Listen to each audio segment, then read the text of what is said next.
محرم کے دنوں میں جب ہم یہ کہتے ہیں کہ جی حضرت حسین رضی اللہ تعالیٰ میدان میں آئے تو کس لیے آئے؟ وہ آئے تھے اس لیے آئے تھے کہ خلافت کا نظام باقی رہے۔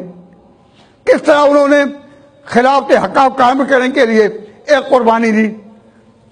میں ایک بات کہہ کر بات ختم کروں گا، آج کل وقت تھوڑا اس لیے میں معذرت چاہتا ہوں، ایک ہی بات کہہ کر کہ حضرت حسین رضی اللہ تعالیٰ عنہ نے دنیا کو بتایا کہ دو طرفہ پالیسی نہیں ہوتی کہ اوپر سے کہیں اور اندر سے کہیں، اوپر سے کسی طرف ہوں اور اندر سے کسی طرف ہوں۔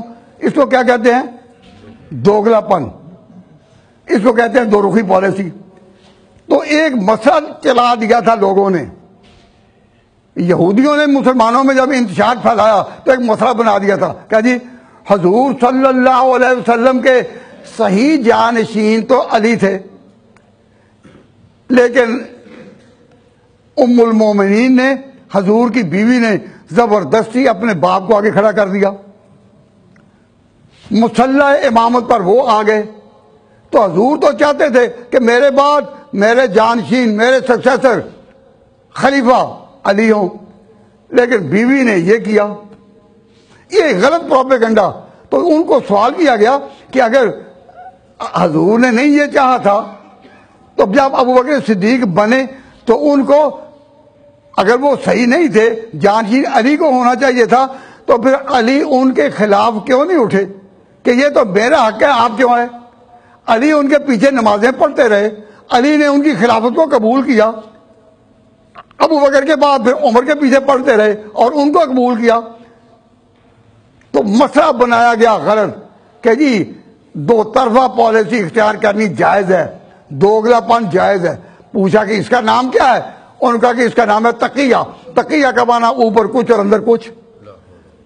یہ جو سلطنتیں پالیسی اختیار کرتی ہیں کہ اوپر سے بڑی طاقتوں کے ساتھ اور اندر سے ادھر، یہ دوگلا پن ایک مسئلہ بنایا گیا، اس کا نام رکھا گیا تقیہ۔ تقیہ کا معنی یہ اوپر سے کچھ اور اندر سے کچھ۔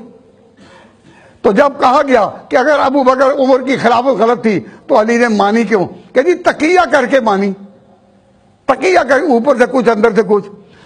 ہمارے محسن حضرت حسین ہیں، حضرت حسین نے کربلا میں قربانی دے کر دنیا کو بتا دیا کہ تقیہ کوئی مسئلہ نہیں۔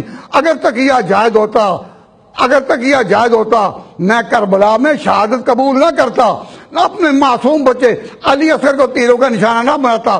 میری قربانی کو دیکھو، میری قربانی کو دیکھو، اور تقیہ کا مسئلہ جو ہے بالکل اس کی نفی کرو۔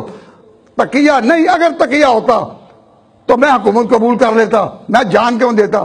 تو اہل سنت والجماعت کا یہ جو عقیدہ ہے کہ تقیہ کوئی نہیں، اندر باطن ایک ہونا چاہیے۔ جن لوگوں کا ظاہر اور باطن سیاہ ہو اندر سے، وہ تو تقیہ کا مسئلہ اختیار کر سکتے ہیں، لیکن اہل سنت والجماعت میں تقیہ کا مسئلہ کوئی نہیں۔ تو حضرت حسین نے جو قربانی دی، اس لیے کہ ان کی قربانی کیا تھی؟ سب سمجھو اور کہو عقیدہ کہ تقیہ توڑ، تقیہ توڑ تھی۔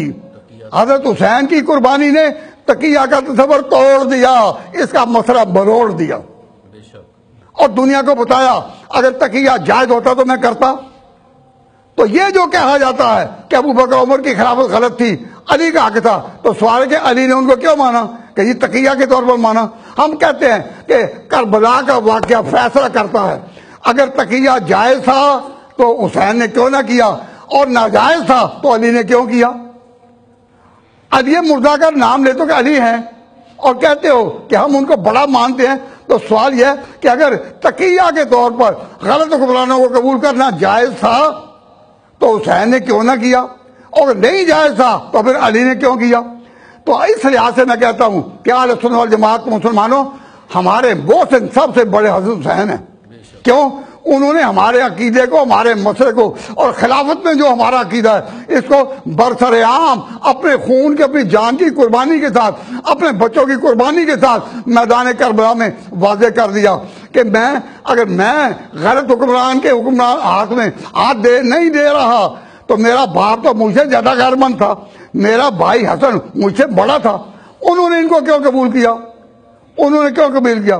تو حضرت حسین رضی اللہ تعالیٰ عنہ کی یہ قربانی جب تک ذکر ہوتی رہے گی، محرم آتے رہیں گے، تو اس وقت تک اہل سنت والجماعت کو یہ ماننا پڑے گا کہ ہمارے عقیدے کے سب سے بڑے ترجمان اور محسن کون ہے؟ امام حسین۔